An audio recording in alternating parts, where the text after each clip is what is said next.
Hi, I'm Hunter Jones, and just wanted to say hi and thanks to everyone for buying my book, Phoenix Rising, and making it so successful last year and again this year. I really, truly appreciate it.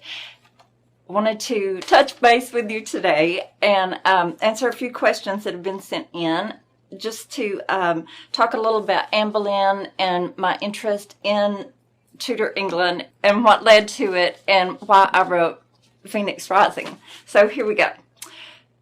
Why do you find Anne Boleyn a fascinating character?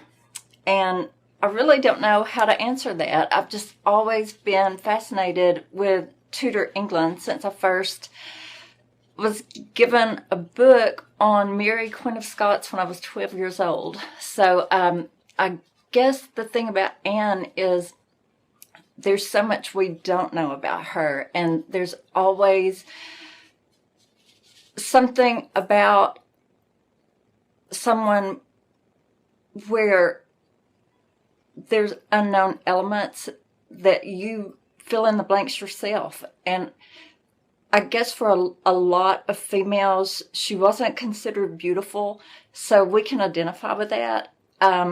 Also, the fact that she captured the heart of a king and he changed his entire country for her. I mean, that's no easy feat right there. And then he just had her done away with. I mean, it's a love story, it's a fairy tale, and it's a tragedy all in one. And it was a person's real life. So it's very compelling, it's very dramatic, it's sad, it has love, it has loss, it's got everything that appeals to humans, and it's part of history. So there's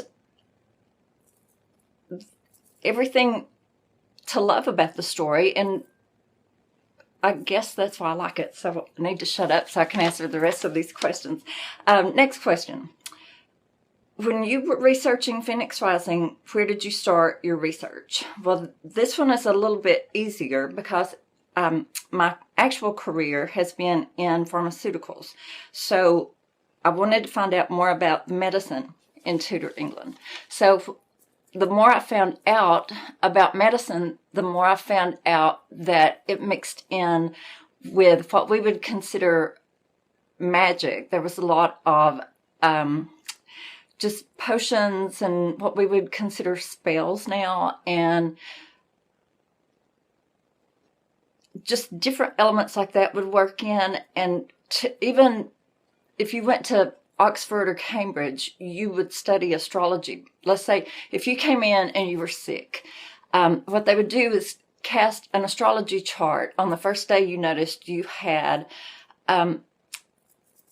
whatever was wrong with you. And from there, they would take your birthday, and from there, they would do charts to try to diagnose whatever ailment you had, whatever sickness, to look to the stars to find out what was wrong with you today. So that fascinated me, and I thought, well, we don't know when Anne was actually born, but we know the day she died. So since I have been to the Tower of London, I took a guesstimate at the time she would have been beheaded, which is kind of strange, I know, but that's what writers do. And talked to an actual astrologer, and from there we built a chart. I hope I say this word right, I'm so Southern, the Bodleian Library. Online, you can pay a fee and look at the charts that John Dee and Simon Forman did for Elizabeth I, and that gave me an idea of the type charts they would do. So I took it from there and calculated basically my story around an astrology chart. So there were plenty of characters, of course, to build that on, but that's how it all started. Anyway, I could go on and on about that too. The medicine, the astrology chart, and of course, once again, visiting England numerous times, I've always been fascinated by the clock at Hampton Court Palace. That's one of the most intriguing things I've ever seen in my life. I mean, it tells you the time, the tides, the stars, the sun, the moon. It's just it's just a work of art, really. So that played into it as well. So, but that's, again, that's writers, creative writers. That's what we do. We just pull ideas together and write books about them. Okay, so the next question. Who was behind Anne Boleyn's downfall? And for that, I can say, I don't know. So you can fill in the blanks there. And how did she manage to keep it together at the end? And I'm going to combine the next question as well. Do you think Anne expected to be pardoned or resigned to death? I actually believe, and I do have a degree in this, believe it or not, American history and English history. I think Henry loved Anne enough to allow her to have hope.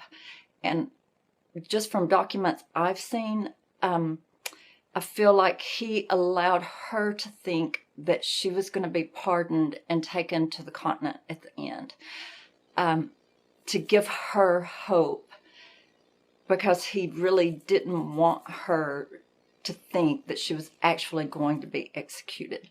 So, but that's just me.